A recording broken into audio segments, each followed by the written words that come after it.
Hello guys, my name is Tanuja Sharma. I am your chemistry teacher and welcome to CTS. आज हम पढ़ने वाले हैं isomerism in coordination compounds. तो चलिए शुरू करते हैं। Isomerism in coordination compounds. देखिए बेटा, जो आइसोमर बनाने की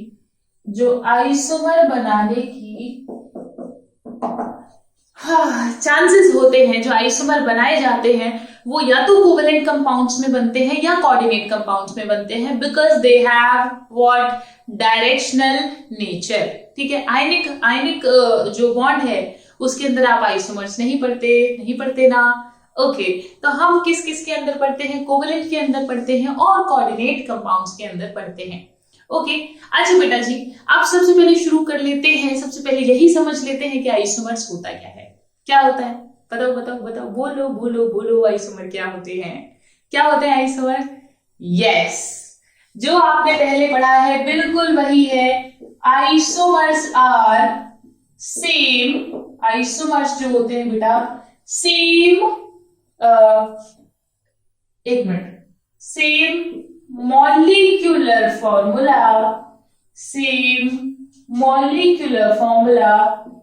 but different structural formula। जो structural formula है बेटा जी वो क्या हो जाए? वो different हो जाए। structural formula वो आपका different हो जाए। ठीक है बेटा जी, तो वो क्या होते हैं? आपके आइसोमर्स होते हैं। अब आते हैं बेटा जी क्लासिफिकेशन पर, यानी कि टाइप। ठीक है, टाइप ऑफ आइसोमर जो है वो हम दो टाइप के आइसोमर्स पढ़ेंगे कोऑर्डिनेशन कंपाउंड्स में। एक होगा बेटा जी आपका स्टीरियो आइसोमर्स, और दूसरी बेटा जी होंगे आपके स्ट्रक्चरल आइसोमर्स।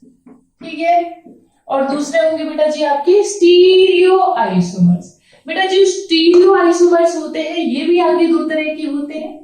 इनकी स्पेस ओरिएंटेशन में, जब स्पेस में चेंज हो मॉलिक्यूल की, तो वो जो होता है वो काउंट होता है स्टीरियो आइसोमर्स में। और ये होते हैं आपके दो तरीके के, एक होता है ज्योमेट्रिकल और दूसरा होता है ऑप्टिकल।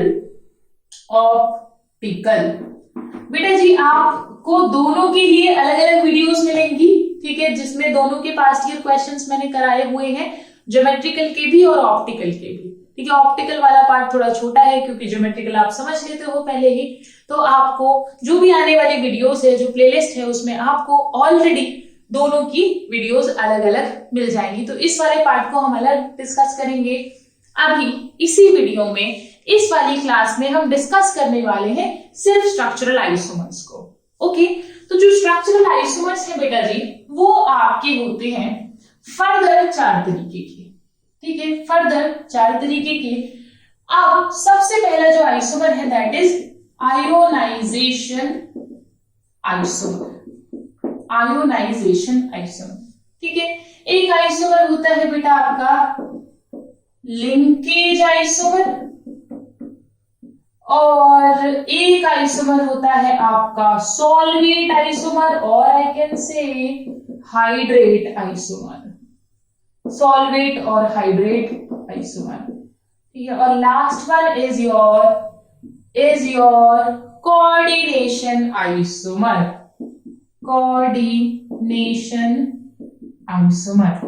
ठीक है, देखिए बेटा जी आपका सीबीएसई में क्या इंपॉर्टेंट है। सीबीएसई में वो दे सकता है आपको, उसने कुछ कॉम्प्लेक्सेस दे दिए और आपसे पूछ लिया कि बताइए किसमें कौन सा आइसोमेरिज्म है। ठीक है, या तो इस तरीके से क्वेश्चन आ सकता है। जेईई मेंस एडवांस वालों और नीट वालों, बेटा आपको ये पार्ट सीबीएसई के लिए ज्यादा बेटर तरीके से समझना है, बिकॉज इस वाले पार्ट में बहुत ऐसा कुछ नहीं है कि आपसे कॉम्पिटिटिव एग्जाम में पूछे। ओके, बहुत ज्यादा कुछ टफ नहीं है, बहुत ही आसान से क्वेश्चंस इससे लगते हैं। तो आपने सीबीएसई लेवल का पढ़ लिया तो that would be enough for your competitive exam. ठीक है, ओके। अच्छा, अब आते हैं कि स्ट्रक्चरल आइसोमर्स को पूरा यानी कि एक एक आइसोमर को हम डिस्कस कर लेते हैं। बेटा जी मैं उस वाले पार्ट को हटा देती हूँ क्योंकि वो पार्ट आपको इन जो आने वाले लेक्चर्स हैं, जो आने वाली क्लास है उसमें वो मिलेगा। ठीक है, तो वो मैंने हटा दिया। Okay, now we are just talking about, इसको ऊपर वाले को भी हटा दूं, चलो अभी हटाते हैं, पहले थोड़ा सा डिस्कस कर लेते हैं। बेटा जी ionization isomer is very simple. ठीक है बेटा जी, बहुत ही आसान है, बहुत ही इजी है।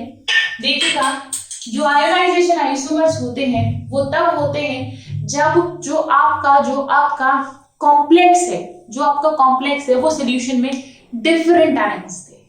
ठीक है, यानी कि it gives different ions in solution में अलग आयंस दे रहा हो तो आयोनाइजेशन आइसोमर है। अब देखिए बेटा जी, अब जब तुम बाहर देखते हो ना, जब कॉम्प्लेक्स तुमने देख लिया तो कॉम्प्लेक्स देखने के बाद तो पता चल जाएगा, लेकिन जब लैब में वो रखा होता है कॉम्प्लेक्स तो उसकी शक्ल पे नहीं लिखा होता उसका मॉलिक्यूलर फॉर्मूला। मेरी बात समझ रहे हो? वहां हम प्रेसिपिटेट से ही निकालते कि अच्छा तेरे अंदर क्या क्या रहा होगा, क्वालिटेटिव एनालिसिस करके ही निकालते कि उसके अंदर कौन कौन से आयंस प्रेजेंट होंगे। तो अब समझिए बेटा, ये क्या करता है, डिफरेंट आयंस देता है। डिफरेंट आयंस कैसे, समझो बेटा जी इस बात को। मैं ऊपर वाला साफ कर देती हूँ, ये अब एक एक चीज हम डिस्कस करेंगे इसकी। ठीक है, तो चलिए डिस्कस कर लेते हैं। ठीक है, इट गिव्स डिफरेंट आयंस, ये तो मैंने बता दिया। अब देखिए, मान लीजिए मेरे पास है एक कॉम्प्लेक्स है CONH3 का होल 5 Br और है बाहर SO4। ठीक है, अच्छा बेटा अभी मैं इसका बिल्कुल इसका भाई बना देती हूँ। बेटा इसका भाई कैसे बनाएंगे, इसका भाई बनाएंगे, एक भी खत्म हो गई है सब में, बहुत ज्यादा क्लासेस हो गई हैं सुबह से। CONH3 का होल 5 ले लो, SO4 अंदर ले लो बेटा जी, और Br ले लो बाहर। ठीक है, तो देखो दोनों का क्या है, मॉलिक्यूलर फॉर्मूला क्या है बेटा जी, सेम है, लेकिन स्ट्रक्चरल फॉर्मूला दोनों का क्या है बेटा जी, डिफरेंट है। तभी तो ये किस में आ गए, स्ट्रक्चरल आइसोमर्स में आ गए।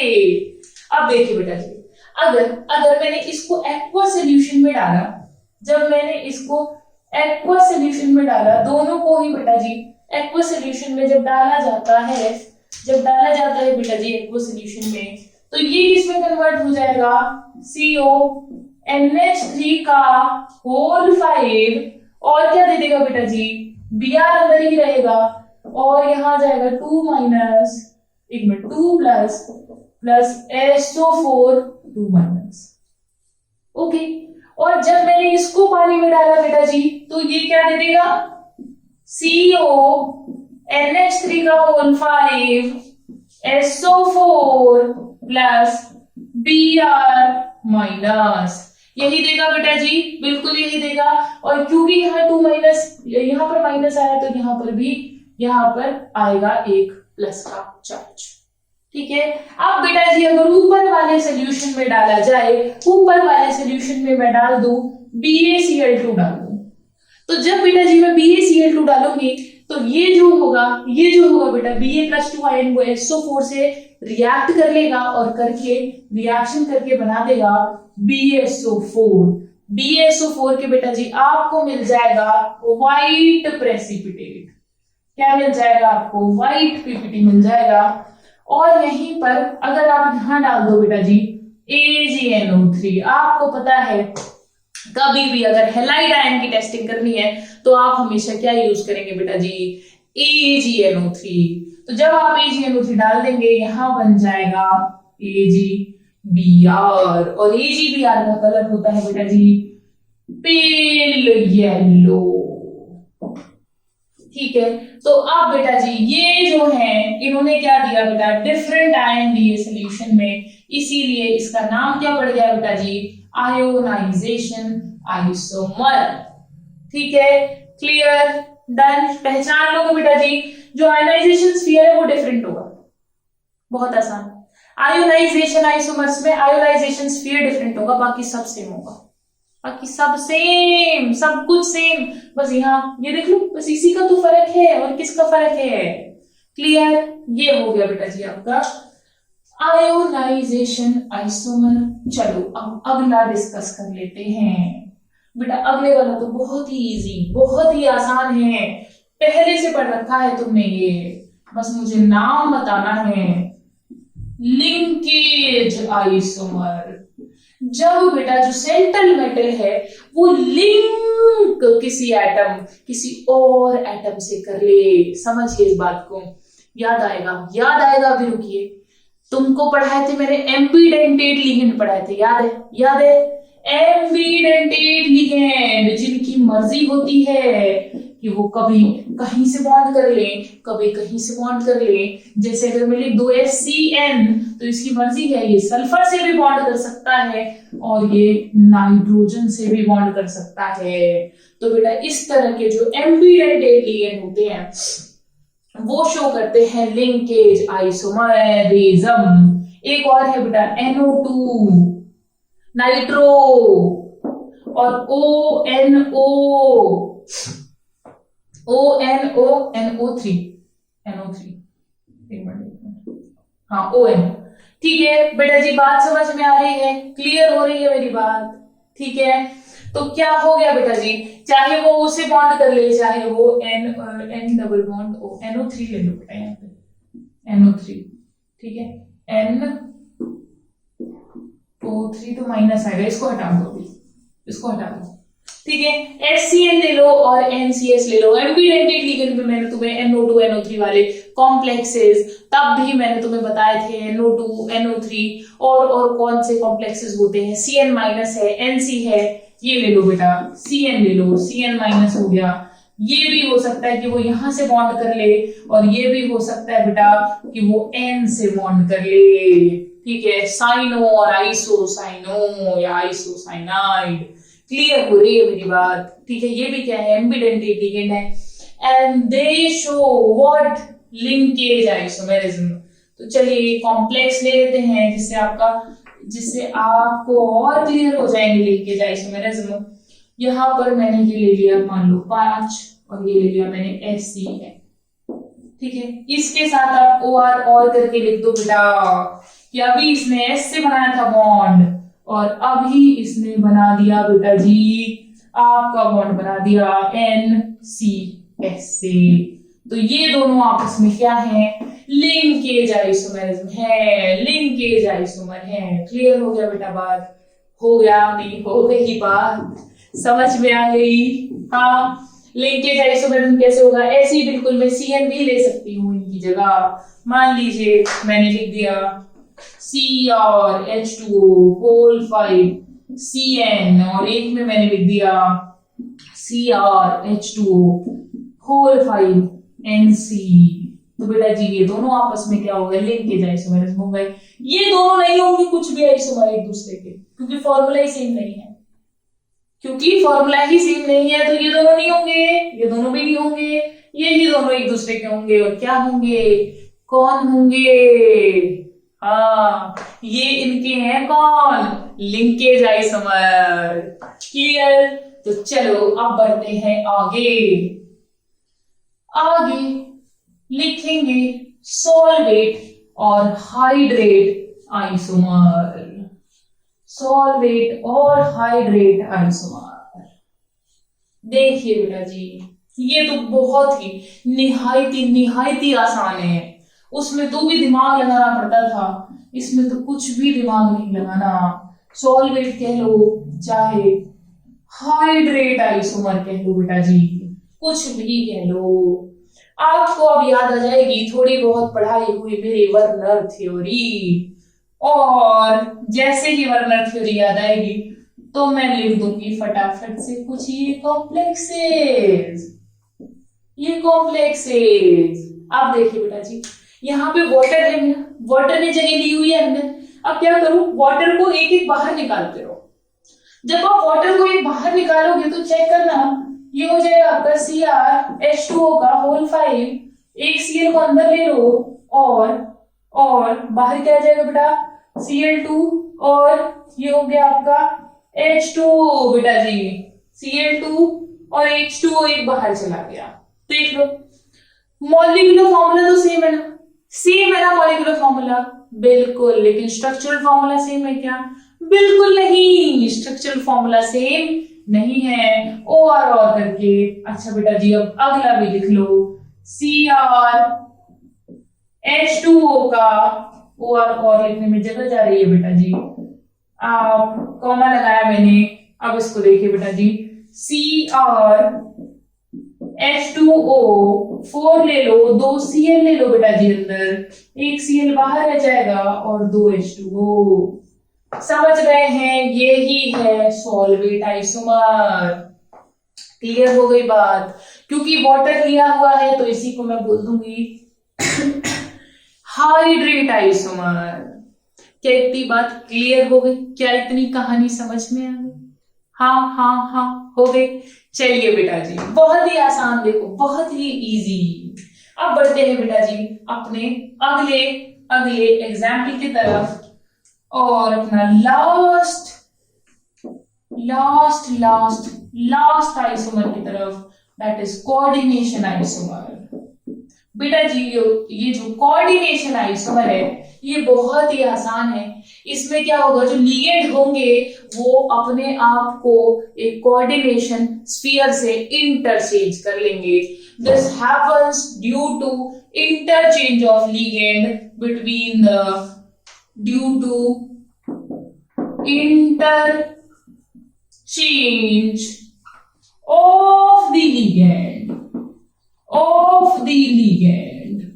बेटा जो लिगेंड है वो इंटरचेंज कर लेता है between the complex cation, between the complex cation and complex anion, complex anion of different metal ions. वैसे लिखने की जरूरत है नहीं, आप देखो, आप देखते ही समझ जाओगे कि कोऑर्डिनेशन आइसोमर इसका नाम क्यों रखा गया है।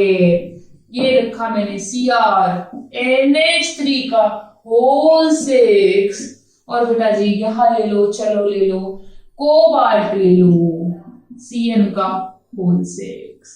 अब कोऑर्डिनेशन आइसोमर में क्या होगा बेटा जी, ये देखिए ऑफ लिख लो, चलो ऑफ डिफरेंट मेटल आयंस। ठीक है, ऑफ डिफरेंट मेटल आयंस। बेटा जी ये Cn यहां आ जाएगा पूरा का पूरा उठ के, ये NH3 वहां चला जाएगा पूरा का पूरा उठ के। तो देखिए बेटा जी, Cr ये गया Cn यहां, तो ये हो गया CN6, और ये हो गया CO के साथ कौन आया, CO के साथ आया अमोनिया। क्योंकि कोऑर्डिनेशन स्फीयर की में लिगेंड की अदला बदली हो गई बेटा, लिगेंड की अदला बदली हो गई है, बिल्कुल यही तो हुआ है, ये यहां वो यहां। ठीक है, तो ये क्या होता है बेटा, आपका कोऑर्डिनेशन आइसोमर होता है। क्लियर हो गई बात, समझ में आ गई? चलो दैट्स वेरी गुड। ओके, तो अब मैं मिलूंगी आपसे अगले लेक्चर्स में, जिसपे मैं आपको पढ़ाऊंगी ज्योमेट्रिकल आइसोमेरिज्म, एक लेक्चर में होगा, फिर होगा ऑप्टिकल आइसोमेरिज्म, उसके प्रैक्टिस क्वेश्चंस होंगे। एंड नाउ पढ़ते रहिए, आगे बढ़ते रहिए और बहुत बहुत बहुत खुश रहिए। बाय।